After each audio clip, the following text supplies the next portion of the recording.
So let's say you've gone to a restaurant and you want some coffee.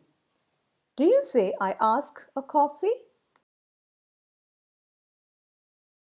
No, I ask for a coffee is the correct form of this sentence.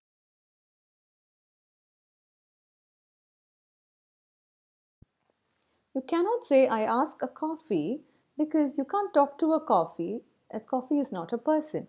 Whereas you can say, I ask a friend. But when you want something, then you say, I ask for something, like I ask for a pizza or I ask for a notebook. You go out to meet a friend and you've come home. What do you tell your mother? Do you say, I met with a friend?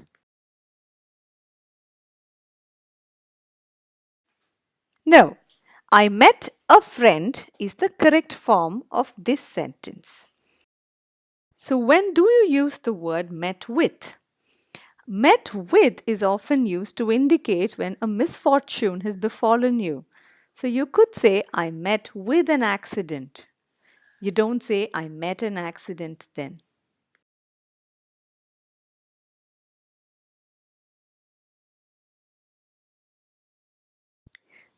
Now, how do we use a preposition after the word go?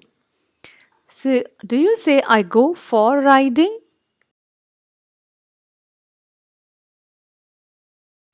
No, I go riding is the correct form here.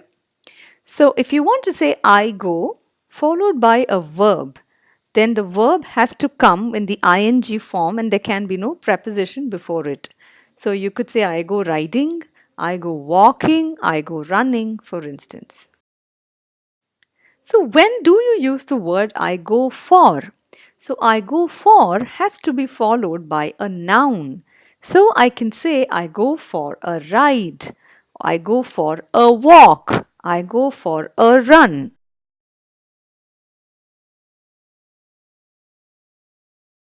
Now, let's look at what preposition we'll use along with the verb prevent. Let's say there's a barricade and a little girl is not able to cross that and come. So, can you say she was prevented to come? She was prevented from coming is the correct form here. Whenever the verb prevented is there, it should be followed by the preposition from along with the verb form in the ing. So again, you could say she was prevented from falling, or she was prevented from eating.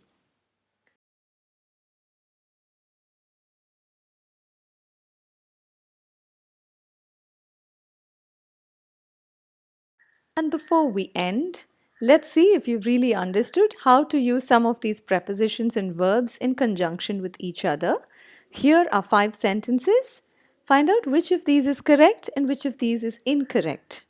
The answers to these will be given in our next video on grammar, which will come out next Wednesday.